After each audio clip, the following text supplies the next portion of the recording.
भाई साहब कहाँ से हैं आप? मैं हनुमान बाकर आरएलपी जिला अध्यक्ष नागौर से। नागौर राजस्थान से हम लोग लाखों की संख्या में कल आदरणीय बेनीवाल साहब के नेतृत्व में यहाँ पहुँचे और हम और हमारी पूरी आरएलपी की फौज किसानों के साथ हैं। जो कॉरपोरेट में बैठे लोग, जो शासन में बैठे लोग किसानों पे तरह तरह के आरोप लगा रहे हैं, ये खालिस्तानी है, ये आतंकवादी है, ये किसान पैंट शर्ट वाले किसान नहीं है, वो नहीं है। मेरा तो यही कहना है कि किसान पैंट शर्ट में भी होगा, किसान सूट बूट में भी होगा, किसान स्कॉर्पियो फॉर्चूनर में भी होगा और किसान दिल्ली की सरकार में भी होगा। और एक दिन दिल्ली की सरकार में किसान पीएम की कुर्सी पे भी एक दिन किसान ही होगा। और राकेश टिके जो कि बहुत बड़े किसान नेता है, कल उन्होंने बहुत बड़ी बात कही कि ये वक्त है वो समझने का है।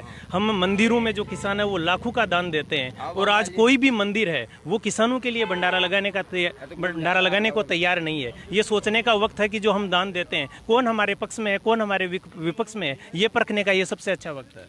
ये तो दान वही कर सकता है जिसका दिल बड़ा हो। किसानों का दिल हमेशा दिल खोल के दान किया है, जहाँ भी किया है किसान दिल खोल के करते हैं। जो भी काम अभी आप देख ही रहे हैं, इस आंदोलन को भी किसान दिल खोल के कर रहे हैं। सारे खाने पीने की जो सामग्री है, बोल रहे हैं कि इनको विदेशों से फंड मिल रहा है, खाने पीने की सामग्री आ रही है, काजू आ रहे हैं, बादाम आ रहे हैं। वो भी ले लो ना, उन वो भी ले लो अगर मिल रहा है तो। किसान को आप सरकार दे रही है क्या? हिंदुस्तान की सरकार नहीं दे रही है तो विदेश वाले कैसे दे देंगे? किसान अपने जेब से कर रहा है, किसान अपने खेत से कर रहा है, किसान मेहनत से कर रहा है। किसान कौम कभी किसी के आगे हाथ नहीं फैलाती। जितना होता है किसान कौम जितना दान करती है अपने दिल से करती है, अपने मेहनत से करती है। किसी के आगे हाथ नहीं फैलाएंगे। किसान अपनी मेहनत से और अपने खेत खलिहानों से धान उपजा के उसी से ये सब चल रहा है। बाहर का ये लोग इस आंदोलन को भ्रमित करने के लिए कोशिश कर रहे हैं। ये आंदोलन इनको शासन में बैठे लोगों को यही डर सता रहा है कि ये आंदोलन अगर सक्सेस हो गया और अपनी कुर्सी चली जाएगी। ये तो कुर्सियों को बचाने के लिए किसानों को बांटने का काम कर रहे हैं। किसान संगठन पहले ही कह चुके हैं कि संशोधन की कोई गुंजाइश नहीं है। सरकार कह रही है कि हम संशोधन करने के लिए तैयार है। जब मैंने संयुक्त किसान मोर्चा के लोगों से बात की तो उनका कहना था कि केंद्र सरकार पहले कह रही थी कि कानून सही है, अगर सही है तो संशोधन क्यों, सही है तो संशोधन क्यों। अब उन्होंने कहा है कि अब लड़ाई आर पार की है, हम सरकार से बात तभी करेंगे जब वो कानून रद्द करने का प्रस्ताव कोई लेकर आएंगे। जी, हम तो यही चाहते हैं कि तीनों काले कानून रद्द हो और स्वामीनाथन आयोग की संपूर्ण रिपोर्ट लागू हो, तब किसानों का भला होगा।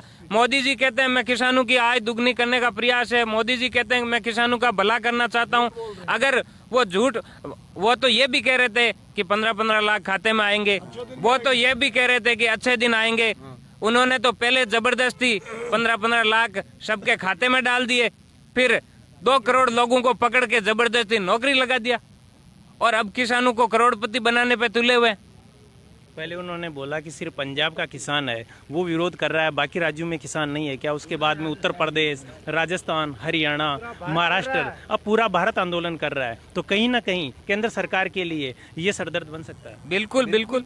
आने वाले समय में जिस तरह कांग्रेस को 0 पे लाके छोड़ दिया था, ये हिंदुस्तान का किसान जब अब ये जाग चुका है, देश का जवान और किसान पूरी तरह से आने वाले चुनाव में बीजेपी को और ये शासन पे बैठे सत्ता के लोगों को हार का मुंह दिखाएंगे। किसानों का ये कहना है कि केंद्र सरकार किसानों को हल्के में ना ले, वो तख्ता पलट करने में भरोसा रखते हैं। यही कांग्रेस जो बहुमत के साथ सत्ता में थी आज विपक्ष में बैठने के लायक भी नहीं है। तो किसानों की जो ताकत है उनको हल्के में ना ले, क्योंकि जो 70% जनसंख्या है वो गाँव में है और कहीं ना कहीं इस आंदोलन में जो है वो गाँव की सबसे बड़ी भूमिका है। क्योंकि यहाँ से जो किसान है वो दिल्ली पर 30 दिन से कड़ाके की ठंड में बैठे हैं। 13 तारीख से यहाँ शाहजहाँपुर बॉर्डर पर आंदोलन चल रहा है और ये उनके मुंह पर करारा तमाचा है जो ये कह रहे थे कि राजस्थान इस मामले में जो है किसान आंदोलन नहीं कर रहा है। मैं आपको बता दूं, पंचायती राज चुनाव और जिला परिषद चुनाव के कारण राजस्थान है वो किसान है ये धरना नहीं दे पा रहे थे। जैसे पंचायती राज और जिला परिषद के चुनाव समाप्त हुए, कॉमरेड अमराराम और यहाँ से योगेंद्र यादव है उनके नेतृत्व में यहाँ पर 13 तारीख को शाहजहाँपुर बॉर्डर पर किसानों ने मोर्चा संभाला था और परसों जो है वो ये हाईवे है ये पूर्णतः बंद कर दिया गया था और अब इसमें धीरे धीरे है वो बढ़ोतरी हो रही है।